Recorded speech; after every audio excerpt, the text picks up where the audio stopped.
Christine, A Witch's Tale. A novelette. Written by Benjamin Giraud. The first installment of the Christine Chronicles. Completed December 16, 2025. Chapters 1. Early Days. 3. 2. Things Get Interesting. 6. 3. Welcome to Witch Haven: 9. 4. The Hard Part. 12. 5. The Mission. 14. 6. Meet the Mayor. 19. 7. Teaching a Rookie. 23. 8. Too Late to Nap. 27. 9. The Big Escape. 30. 10. Some Help. 33. 11. Devilish Revenge. 37. 12. Highway to Demon. 40. 13. Desperate Times Call for Shiny Crucifixes. 45. 14. In the End. 51. 15. Epilogue. 54. About the Author. 57. Special thanks to David Pilkey, Nintendo, and Pizza Evan Chunk for raw ideas. Chapter 1. Early Days. This is Christine Witz. And she was a youngster, a kid with black, down-on-the-sides hair, regular, bland brown eyes, and a purple dress that looked like a uniform. It was clear she was ordinary, just like other kids. But if you looked closer, you'd notice she wasn't exactly ordinary. She was also a smart young girl with many talents. She knew how to cook rice and beans without burning them, clean the entire bathroom until it sparkled, and read long, insipid, and boring books without falling asleep halfway through. Well, maybe not that ordinary, but you know what I mean. She was a good girl, and still is. The Witts lived in a small apartment in Wichita, Kansas, in 1999. It wasn't much, but it was home. Summers there were scorching, the kind of heat that made people stay indoors, but it was still the best place to go outside. Christine liked the pool down the street, the sound of bees buzzing in the trees, and the way the grass smelled like shampoo. However, her parents thought she was a little weird. Not in a bad way, though. For example, one time in 8th grade, she had a science project where you had to write a 10-page report on the solar system and how it was formed. Well, she did that, but hers was 20 pages long, and almost 9 of those pages were just a long summary about the meaning of life. Pretty deep. Her teacher didn't know whether to give her an A or recommend her to go to mental therapy. Her parents weren't like that when they were young. They never volunteered to do chores, and they certainly didn't write extra long essays for fun. But they were proud of her anyway. They loved her, even if they didn't always understand her, so they never really said anything about it. What they worried about most wasn't her grades or her quirks, it was that she didn't spend much time with them. Her dad especially tried to get her attention, but Christine always had the same excuse. She was too busy with homework, but I'm pretty sure it's just an excuse to use their boring, slow computer to look things up. Years later, though, they didn't have to worry about her behavior anymore. Christine was about to graduate from high school that same year in 1999, and move on with her life. And since she had the best grades in school, she got accepted to Princeton University. As Christine was packing her things, her dad came into her room and asked if she needed anything before she left. But she said the same thing she always said whenever he offered help. "I don't want your help, Dad. I can do this all on my own," she told him. I should have mentioned that Christine was an independent young woman. Because of that, she was always annoyed when her parents tried to help her with everything. Later, Christine entered the living room and told her parents, while slightly waving her arms around, "I'm older now, so you don't need to worry. You don't have to call me every 2 hours when I'm at college. I have everything under control, understand?" Her parents were surprised at how confident and serious she was about leaving her parents' house, but they gave her the okay sign anyway. So she packed her pencils and her other complicated school materials, ate breakfast, got ready, and said one last goodbye before she set off on her grown-up journey. After traveling across the United States, she arrived in New Jersey. There, she spent hours studying for exams, playing with her friends, and pulling practical jokes sometimes. It was fun for a while, but during her first year of college, she started to feel pretty bored. Why? Well, she had always loved being at home, where every day felt like an adventure. There were always things going on around the house, always something to do. Not that there weren't things to do at college, but it never really hit the same. Chapter 2. Things get interesting. College was nothing special. Christine passed her tests just like always, and college was just as bland as she had thought on the first day. However, near the end of the year, something odd happened. While the first year of college was ending, there was a big end-of-year party for people who passed their finals. Even though Christine did pass her final, she just lay down in bed and skipped it. Even though she never said it, Christine felt so bored that she felt dead. I guess someone must have heard her thoughts because an uncanny creature was riding a broomstick to her dorm. The unusual figure came crashing through the window and entered the room. Crash. Holy guacamole, Christine said, knocking in a loop. Hello, said the creature who resembled a weird green monster. Screamed Christine. Who are you? I am a representative of the official magic company of Witch Haven, said the creature. Christine's expression was very dull. Now, said the figure, it's normal to feel very shocked by this. It's not every day you see someone on a flying broomstick. I'm not surprised. Really? Yeah, Christine said, not surprised. Well, said the monster, taking out a piece of paper.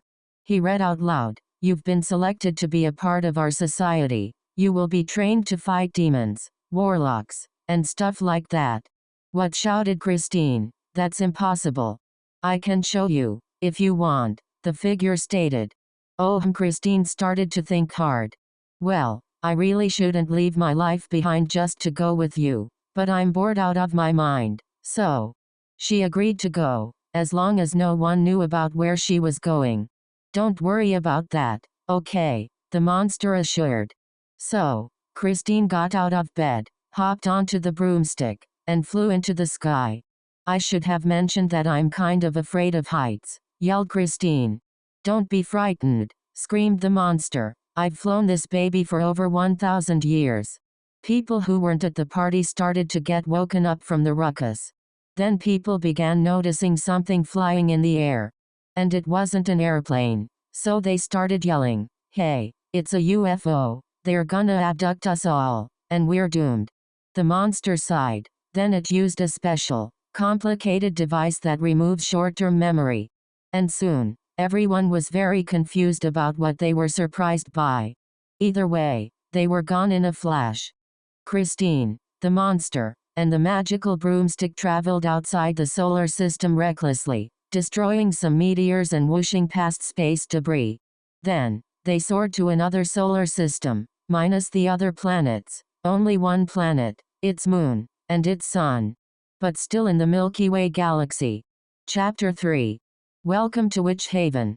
After traveling several miles across the Milky Way galaxy, they arrived in the place the creature was talking about, Witch Haven. The monster explained that it's a place full of magic and wonder. It's a place where goblins and warts live together. Magic fills the air. The sky was mostly sunny and blue. The night was black on most nights, but sometimes it was purple due to reasons unknown. The ground was kind of flat and very grassy. It's like Earth, but it has magic. It's wonderful. Christine was amazed. However, there was something dark behind all of the fun in this place, because it was also a breeding ground for all sorts of evil. It stated that the citizens don't know that because they were able to keep it mostly a secret from the world. The monster told her that's why Christine was chosen. What? Cried Christine. That's crazy. You can't just make me a general. You don't have to, if you don't want to, said the monster. We can go back to your dorm if you want. She was going to do just that, but she was bored back at college, so she decided to give it a try. The monster told her that she should think twice about doing this, and how much work, and effort, and perseverance were required to become a witch wizard, and how much toughness there would be throughout. Yes, Christine stated, I don't need you to lecture me on this whole thing as all my teachers do. Okay, The monster replied, "Just remember that I warned you." "Well, do you just want a short tour?" asked the monster. "No," Christine moaned angrily. Soon, they flew all the way down to a building. A giant building, bigger than the one at her school. Then they entered the lobby. "Welcome to the Witch Haven Training and Meeting Center Company," said a man at the front desk. "How can I help you?" "We have a new brand recruit joining us for training," said the monster. Christine looked sluggishly at the man. "Oh, great. When is she starting?" I guess right now." "What? Now?" Christine was shook. "Perfect," said the man. "I'll go get you ready." And just like that, her long years of training had begun. Chapter 4. The hard part. At first, Christine was terrible at her training. She failed her first training session, in which you had to try to use your wand to move a plastic ball from a table. She did that, or she thought she did. She levitated the teacher instead of the ball. Then they had to learn to fly their broomstick. This is the part she liked the most, but learning to fly was gonna be a lot longer than she thought. A specific group called the Big Boys bullied Christine after the first training and threw out. "Hey," said one of the bullies. "Huh," said Christine, grabbing her books. "You're that kid who just got here, right?" Well, you did a really good job earlier," the other two kids told Christine loudly and sarcastically. They laughed hard. Christine tried to ignore their jokes, but later she started to wonder if she should have joined this world. She thought of what the monster said before. She began to think whether she shouldn't have ever said yes to going into the force. After those 2 training exercises, she got a dorm room to sleep in while she was training. Then, at 9 on the dot, someone yelled on the intercom, "Go to bed, now." She didn't care about that because she was famished from all of this work. But even sleep felt like a chore because they made everybody get up at 6 in the morning. And in her mind, sleep is the most important part of the day. Well, at least the cafeteria food was okay.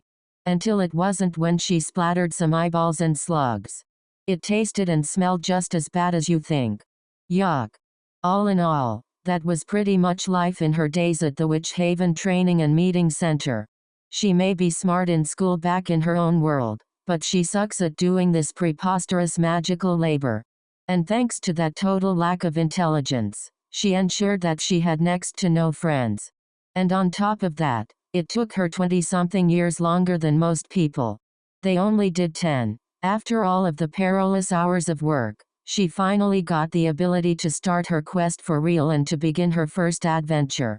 Chapter 5. The Mission. Kids today might think that school is the worst thing that has ever come into existence.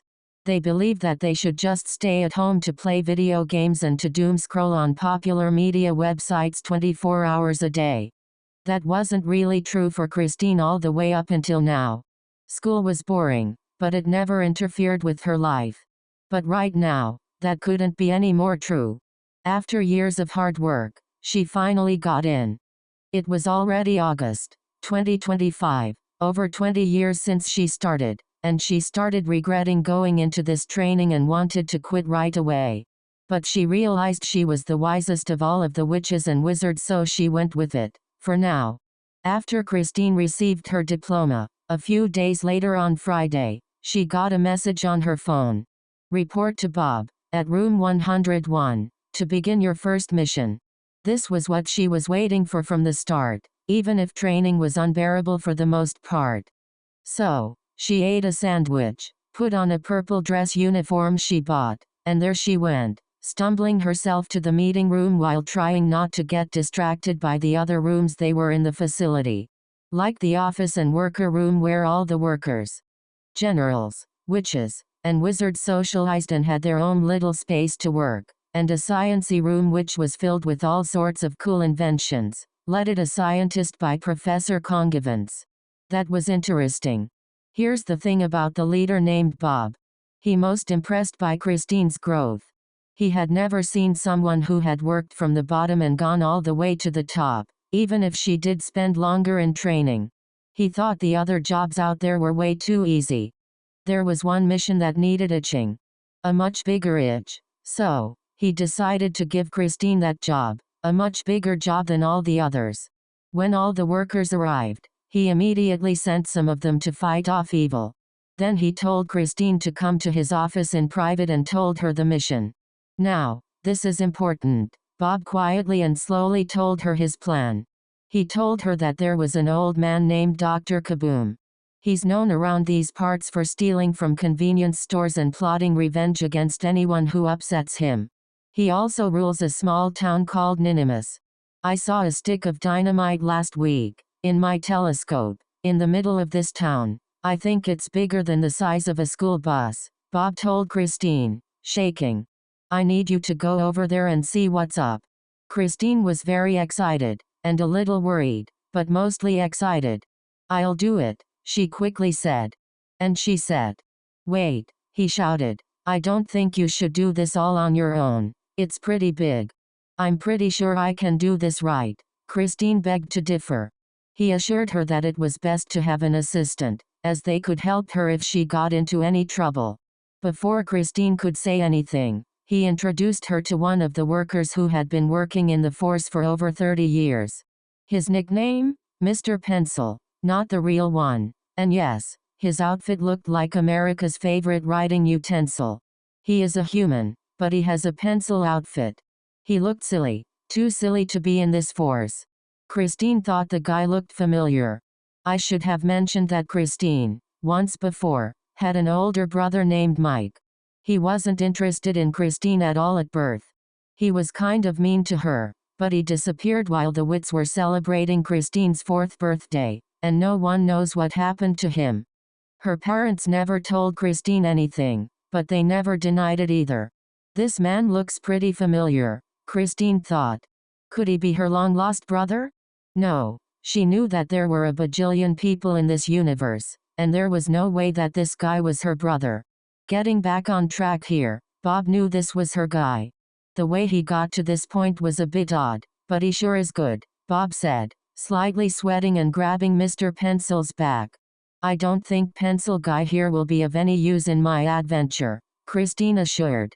Come on, give it a try, said Mr. Pencil. I'll be honest, Bob grabbed Christine's shoulder and whispered, this recruit hasn't at all been helpful. He consistently fails in his missions and doodles with his pencil top part on his costume. One time, he used his pencil top to make a circus instead of defeating a giant dog. Perhaps he was trying to entertain the dog, but that wasn't the least helpful. He's on the verge of being fired and sent back to where he came from. I'd like you to teach him a few things before that happens, or he gets demoted to broomstick cleaning duties. Oh, come on, exclaimed Mr. Pencil. Pretty please with a cherry and ice cream and frosting and those little plastic rings. Okay, Christine yelped in annoyance. But only just this once. Okay. Yay, Mr. Pencil said. I'm proud of you, Christine. Sure you are, Bob, chuckled Christine, slightly smiling. Chapter 6. Meet the Mayor. Meanwhile, in the lands of Ninimus, Dr. Kaboom was the ruler of the city. Mayor by day, aspiring villain at night. He had some yellow spiky hair and red spiky-like clothes. And some glasses, so you know he was some kind of smartapants.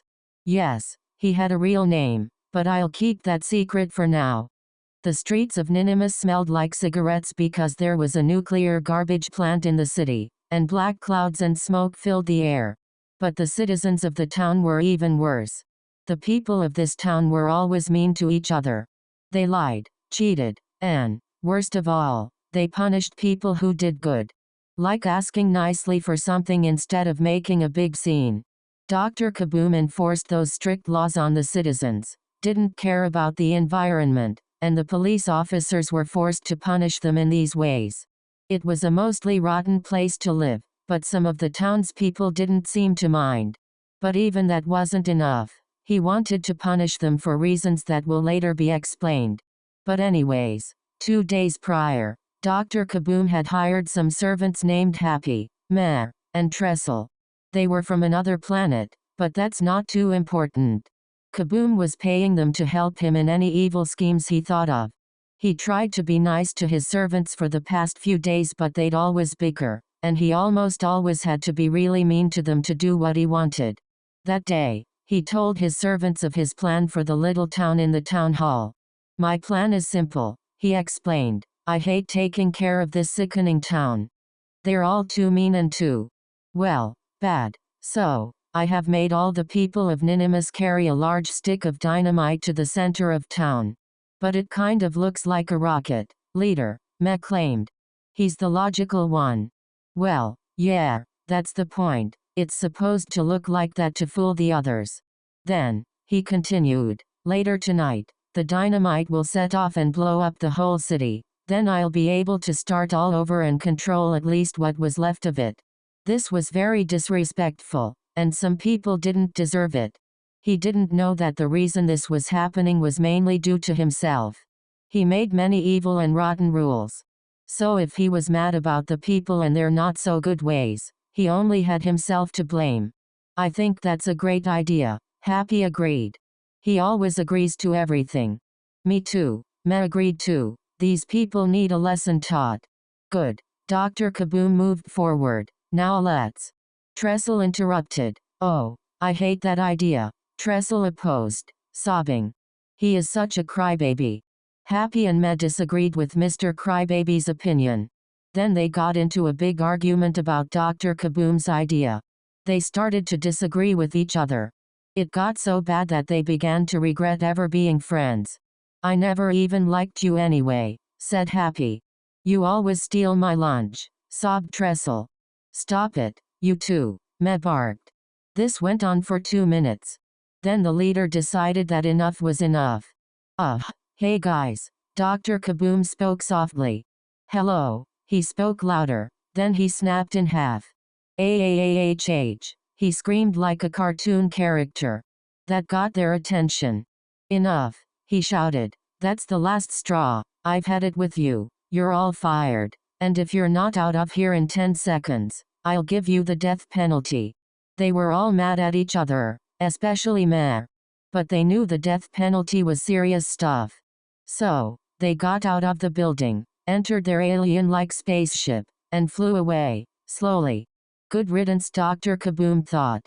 What naughty nougats. I mean, who would want to read a book about me and these guys? Quotation mark. Even though he was glad that those guys were gone, he knew that to do things his way, he was gonna have to take care of business himself.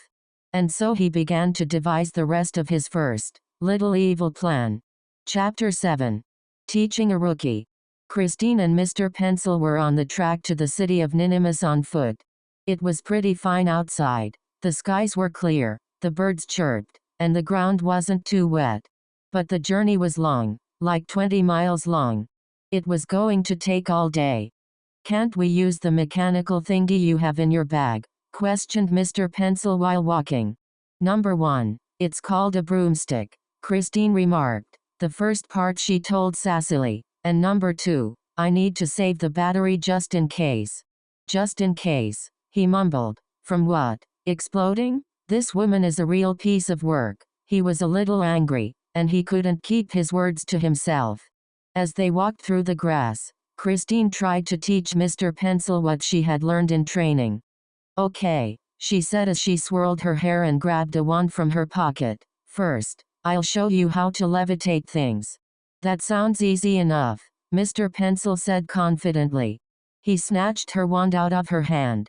He pointed it at a golden tulip, waved it randomly, and shouted "Deadless petrol," and it shot the tulip dead. Boo-uzzerk. A bird was watching the tulip that got lasered. She got shocked and flew away from the grass field.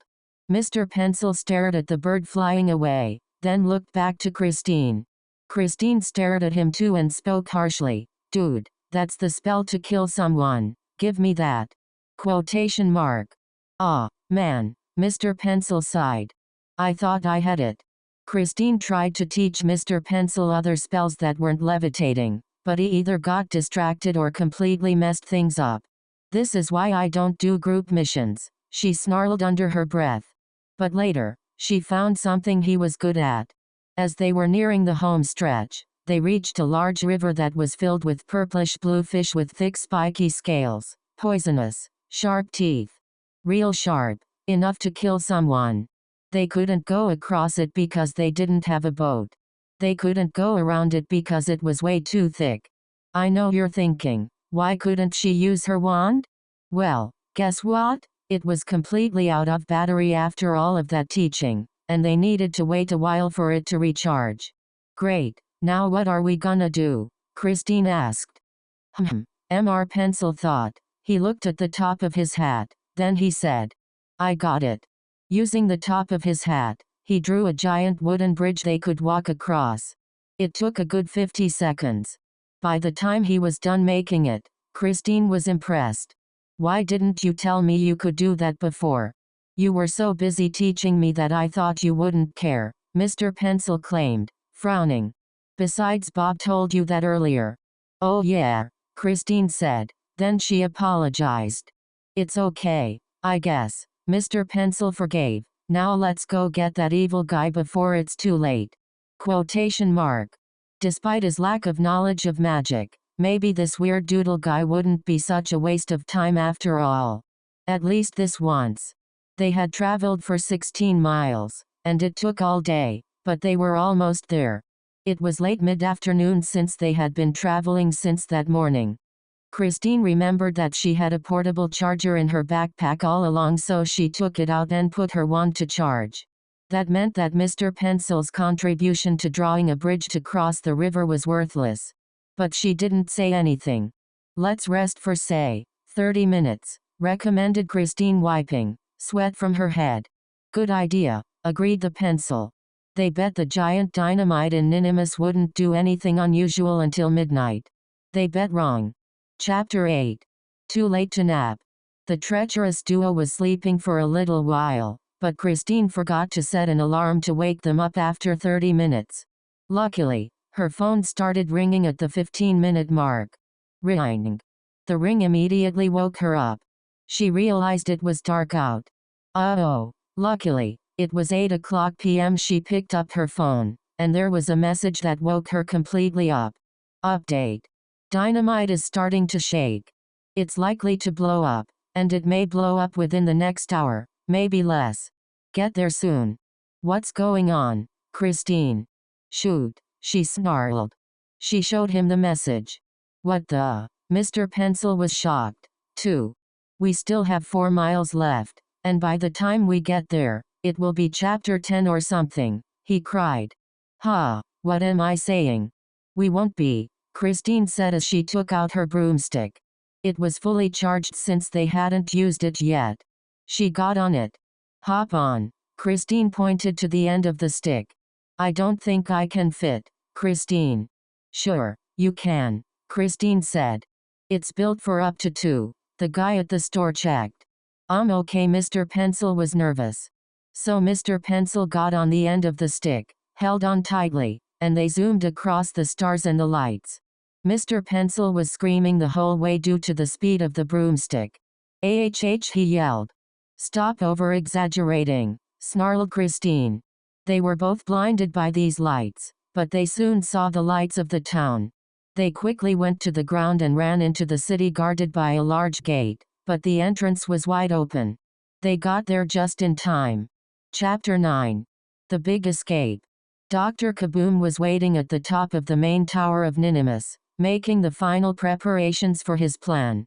He was flipping switches, adjusting knobs, and humming a song that he made up.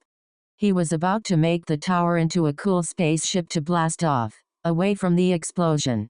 Operation I don't know because I didn't name it at all, is almost complete, he whispered to himself, giggling a little. All I need to do now is to press this button. He leaned over his control panel to press it. But just as his finger hovered above the last switch, crash! The door flew open. Don't even think about it, shouted Christine, entering the room with Mr. Pencil right behind her, breathing heavily from all the stairs they climbed. Dr. Kaboom froze. His spiky yellow hair almost shook from shock. You naughty nougats. I mean, how did you find me? My boss told me about you, Christine said while showing him a picture of the bomb. Yes, that he confirmed, shaking a little. Mr. Pencil pointed dramatically. We know about the dynamite. And we're going to take you downtown, hopefully.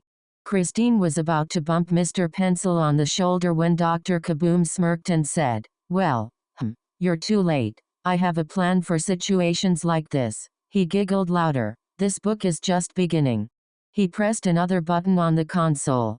The whole tower shook. A mechanical whir sounded below the tower. Something was rising. "What is he doing?" Mr. Pencil yelped, panicking. "What is he doing?" Outside, the giant stick of dynamite began to rumble, and out of it appeared a small cockpit. It was connected by a long, weak tube, and the main part was shaped like a rounded square. "Behold!" Dr. Kaboom shouted as he jumped out the window, but landed smoothly inside the cockpit. "My round bomb-shaped escape pod thingy. I will ride this round thingy into the sky, and then drop the thingy when the beeping begins. That way you won't be able to stop me with the thingy. Yeah." The dynamite lifted off the ground, hovering as Kaboom messed with the controls.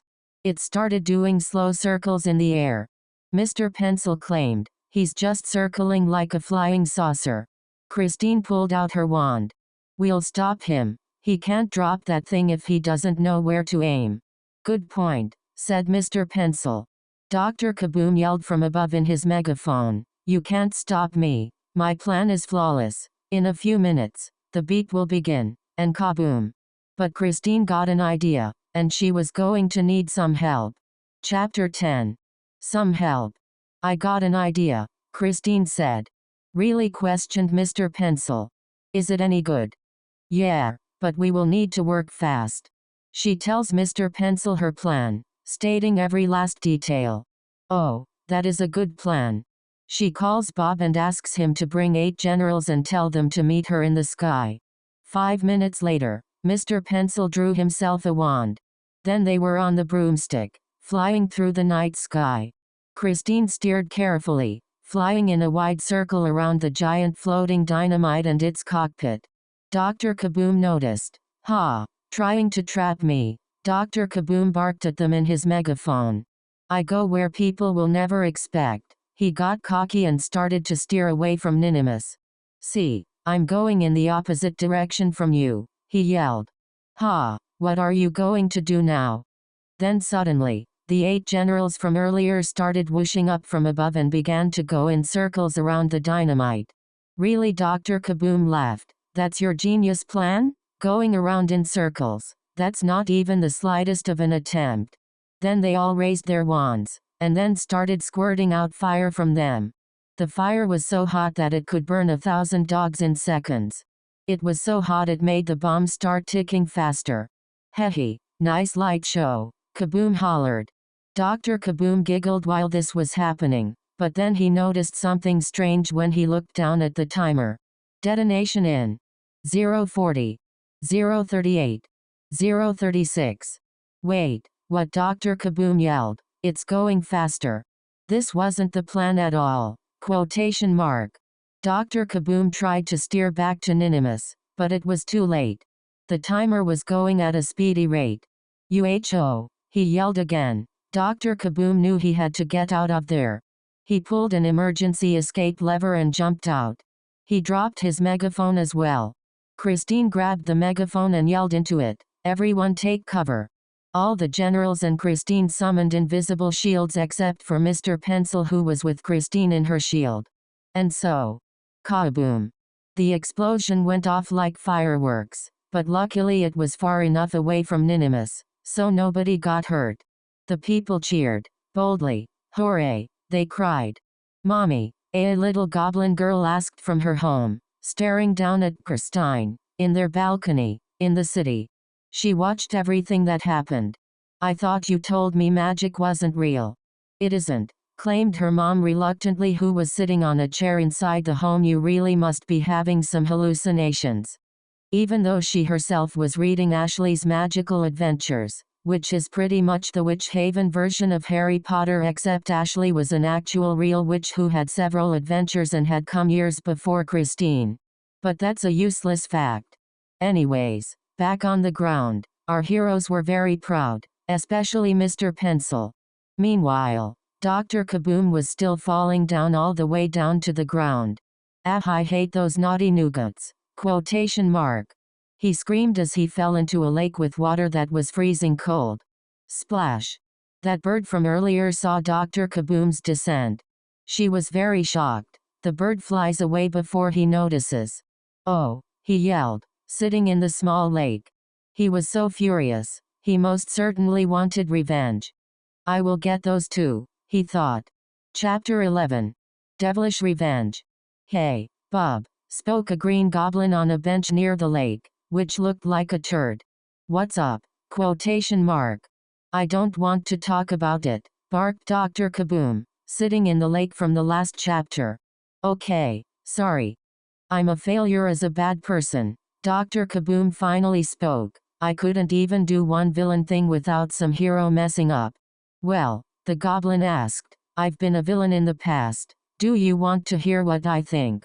I really don't want to hear a plan from a retired villain, barked Dr. Kaboom, but I'm running out of time before the cops catch me and I don't have another plan, so, whatever. Quotation mark. Well, he recommended, sometimes you've got to find your inner demon. Quotation mark. Oh, that's nonsense, Dr. Kaboom claimed harshly while getting out of the water. You don't know anything about villainy. No, really, let me do something. The goblin tried to grab his head, but Dr. Kaboom didn't budge. Get off of me, you slob, he demanded. Eventually, he was able to grab his hand tightly. Then he opened his head, not gruesomely, and no blood fell out. He reached into his head and grabbed a red figure inside his head. He pulled it all out. It was a lot of red. He kept pulling and pulling it out until eventually, it was all out. And there was a giant devil in the mayor's head. Dr. Kaboom was screaming through it all. AHH, he screamed. What did you do? Quotation mark. The goblin told him to look behind. Here was a fluffy red demon with razor-sharp claws and teeth. Dr. Kaboom was very shocked at the sight of the demon. Ta-da! The goblin exclaimed. What the? Dr. Kaboom was amazed. Angry, the demon said. Must destroy. Nimbuses. No, no, no, yelled Dr. Kaboom as he grabbed a smaller megaphone from its pack. Destroy Ninimus. Oh yes, said the demon. Must destroy Ninimus. He immediately started running to the city of Ninimus. Whoa, Dr. Kaboom was shocked. You're an evil genius. I knew you'd trust me, the goblin said, giving a sly grin. Chapter 12. Highway to Demon. Christine and Mr. Pencil were celebrating their victory in the middle of a fountain of Ninimus. Whew, Mr. Pencil cheered while eating a sandwich he drew. I think we did pretty well for a first attempt. Agreed. Christine agreed. You're not as dumb as I thought. What did you say? Growl. What was that? Christine asked. That's probably just thunder or an aftershock from all that magic, Mr. Pencil quickly explained. I hope. This town sure is weird, Christine thought. Thump thump thump. That doesn't sound like thunder, Christine said, immediately picking up her broomstick. Something was coming in the distance. Something red. Me angry, me want to destroy. Ninimus. Mr. Pencil spat out part of his sandwich. Is that a giant red teddy bear? He questioned. Yep, I think we have a new problem, Christine admitted. The demon got closer and closer and closer until eventually. Everybody run, one of the citizens shouted. Everybody ran and screamed, AHH, and they all evacuated out of the town. But some very slowly, they needed to get all their stuff from their homes. But there was no time. I'll get you, witch and the weird pointy top guy. The demon exclaimed. Quick, we've got to get out of this village, yelled Mr. Pencil. Then he slammed his sandwich on the ground. Christine turned on her mechanical broomstick. But, shoot, shouted Christine. Christine's broomstick was out of battery from the dynamite they exploded, and it needed a long time to charge. She was sure the guy at the store said it would last for at least 4 chapters. What are you talking about? Asked Mr. Pencil. I have no idea, said Christine, biting her tongue. I get tense and overreact quickly, I have to admit. Never mind that, let's hide behind that giant tree over there until we think of a plan. Mr. Pencil yelled. Good idea, Mr. Pencil. When the demon showed up, he started wrecking everything in the town, the cars, the buildings, and even those giant umbrellas that act like shade. It smashed the whole village. Some people got hurt, but they escaped before it got too far. They all ran away and hid outside the village. Ninimus was in danger yet again. Meanwhile, in another village, a young goblin was watching TV. How can this kid stay up until midnight? Well, it was Friday, and his parents were cool. He also got to watch horror movies and inappropriate news channels about battles and all of that stuff. Again, they were that cool. Hey, look Dad, he exclaimed. There's a movie about a demon who's absolutely crushing a whole village. Her mom gave a heavy sigh, rolled her eyes, and asked him to go to bed. Aw man, he was disappointed. Moving on, the goblin and Dr. Kaboom were watching the whole scene unfold at the lake. With his small drone, Dr. Kaboom had always packed. Things are going excellent, he exclaimed. Told ya, the goblin exclaimed, reading a newspaper that was on the floor. Wait a second, what is he doing? Dr. Kaboom spoke sharply. The demon was heading to his home, next to Ninimus. Oh no, he screamed. The demon smashed his whole home into a billion pieces. My house, my evil lair, it's gone. Dr. Kaboom went back to the goblin. You're the worst villain ever. I should have mentioned the casualties, he said, still focused on his newspaper. What am I going to do now? Dr. Kaboom said furiously. His hair stood up spiky when he said that. Hey man, you asked for it so. Even though Dr. Kaboom was mad that this guy summoned the demon to destroy something important, he was more furious that his house was smashed to bits. Oh you naughty nougat, I'll deal with you later, he barked. He used his teleporter, which he also packed, to travel to the demon and tried to stop it from doing any more damage, but to no avail. Chapter 13. Desperate times call for shiny Crewfix. Looks like Kaboom turned into a devil, Christine said. They were sitting under a giant tree, trying to think of a plan to kill the demon while the demon continued to smash things. Christine thought they could use the tree to defeat the demon. But her wand was still charging. Maybe we can hit a rock at it and it will fall, asked Mr. Pencil. You're not being very helpful, Christine admitted. That thing is not Goliath. Quotation mark. Then what can we do then? Said Mr. Pencil, angrily. I hate to admit it, Christine revealed, but I'm out of ideas. Christine then looked at the demon. As it was looking for our heroes, the small cross on it blinded his eyes. It was the church, and it had a large cross. He screamed. To rectify the pain and suffering, he smashed a church into rubble. Then, went back to looking for them. Christine gets an idea. I remember in training that one way to kill a demon is to use some kind of cross. Let's use a crucifix to turn it into dust. That sounds good, but, Mr. Pencil admitted, well your cross looks too small. Quotation mark. No, not mine, a bigger one, she exclaimed. I don't see any bigger crosses around here, Mr. Pencil said, his thoughts to her, his thoughts, but I can draw one. Quotation mark. How big? Christine asked. Big, one that will be deadly. I don't see any bigger crosses around here, Mr. Pencil said, his thoughts to her, his thoughts, but I can draw one. Quotation mark. He immediately began to draw the largest cross he could, sketching every line and mark. A few minutes later, it was finished. How does it look? The artist master asked. It looks great. How did you learn how to draw so clean? I liked to doodle in my training. I think I focused on it too much and didn't pay attention to my studies. Oh, Christine blankly sighed. We need to make this thing shine, though. Well, unfortunately, Mr. Pencil admitted, I forgot my gold crayon at home so I can't make it shine. Quotation mark. I don't think we need a gold crayon to make this work. Do you have any other shiny crayons or something? I have this very shiny pink pastel crayon, he cried as he pulled the crayon out from his pocket. Anne, why did you bring a pink crayon, Mr. Pencil? My younger sister had a box full of shiny crayons, and I kinda took one for myself. Hey, my brother had the same pink crayon, Christine thought and realized she was exhausted. Really, said Mike, looking at her eyes. Whatever, let's just go bring this to the demon, Christine yawned.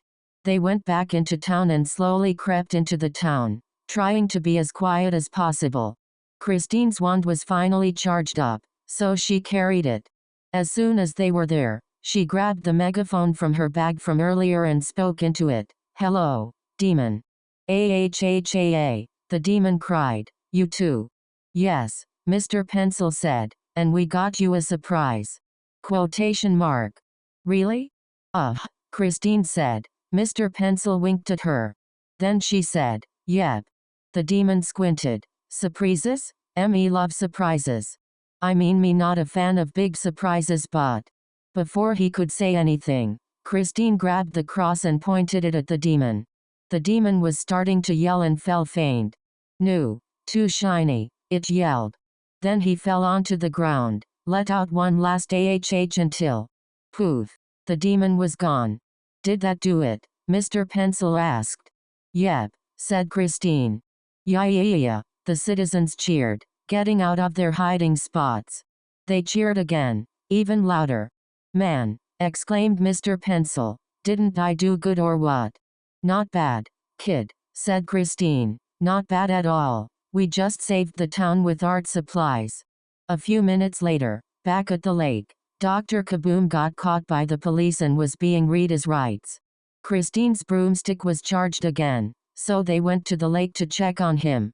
It turned out he didn't turn into a demon. You are under arrest, said the police officer, putting him in handcuffs. Naughty nougats, cried Dr. Kaboom.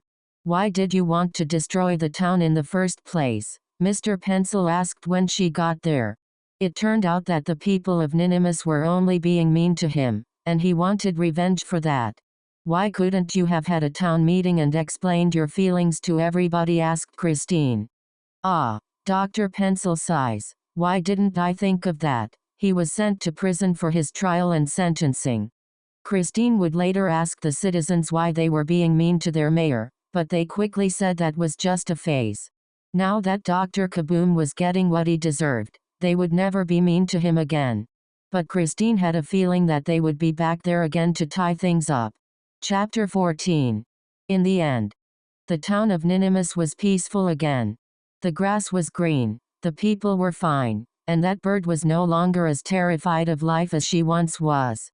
Sure, it was going to take a long time to rebuild it all, but they all separated into other villages until that happened. Bob, Christine, and Mr. Pencil were sitting at a desk back at the office. They were talking about their mission. The bird from earlier was watching out the window, wearing a very protective helmet, and looked very paranoid. No one seemed to notice her, though.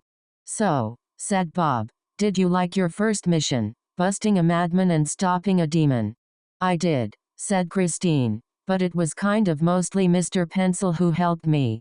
Thanks, said Mr. Pencil, and me too, he exclaimed. It was fun using my pencil to draw stuff, but I used up my crayon coloring that cross. Quotation mark. You already used up your sister's crayon. Christine rolled her eyes. Yeah, and I kinda borrowed it without asking. Wait, you've had that since you were a kid? Asked Christine. Yeah, he replied. Anyways, Christine, you certainly did the best you could, Bob said brightly, and I guess you did good as well, Mr. Pencil. Quotation mark. Yeah, Christine said. Maybe this witch thing isn't a complete waste of energy and time, but next time I'll charge all of my things in the next mission. Quotation mark. Oh, you won't need to worry about that anymore, stated Bob. I noticed you having some problems during chapters 7 to 13, and you won't be needing these anymore. Quotation mark. What are you talking about? Asked Christine. Bob froze. Nothing. Just let me show you something. Bob grabbed the broomstick and the wand, then tossed them into the garbage. Then he showed them to his closet and got out 2 real magic broomsticks and wands. Christine was glad about that. No more charging every chapter. Mr. Pencil was excited, too. Let's save that for another day, said Christine. Good idea, Bob and Mr. Pencil agreed. They soon all went back home and rested for the weekend, dreaming dreamy dreams. Their first mission may be over. But their journey was just beginning. Chapter 15. Epilogue Chapter. Can I try that spell thing again? Asked Mr. Pencil, still in Bob's office with Bob himself getting ready to leave. Okay, but do it right this time, said Christine, as Mr. Pencil got out his wand. Okay, I will, he promised. He stood up on the chair he was sitting on. Boop-she-boo, he shouted as he pointed the wand at a plant. The spell made the plant act a little silly and dance in its pot. The bird was so scared of them both that she stopped looking inside and flew away. Tweet, she screamed. Her helmet fell when she was fleeing, and so she went back to the ground to pick it up. Then she flew away again. She was still screaming, though. Dude, that's not even a real spell, Christine said. Heh, Mr. Pencil giggled, smirking. Christine sighed. I just hope your new powers with this wand and broom don't affect the quality of our missions, she stated as she got up from her chair. You're hard enough to deal with as it is. Quotation mark. They won't, said Mr. Pencil, facing back toward Christine, dusting himself off, and climbing down from his chair. But then again, he pointed right at her. No promises. Quotation mark. Christine sighed again, got her backpack with her new broomstick and wand, and went to leave Bob's office. Pretty soon, more stuff, chaos, and misadventure would unfold. And let's just say Christine knew it. The end, for now. About the author. Benjamin Giraud is a middle school student in Orlando, Florida. He conceived the concept for this book at the beginning of 2025. It would be about a witch, a villain, a wacky sidekick, and a mysterious ending. He made 2 comic book versions of this book earlier, but he realized that the book would be a lot better as a chapter book, like his favorite book series, Captain Underpants. This is the first installment in the series. However, whether the series continues or not is a mystery. He lives with his family and dog in the location above.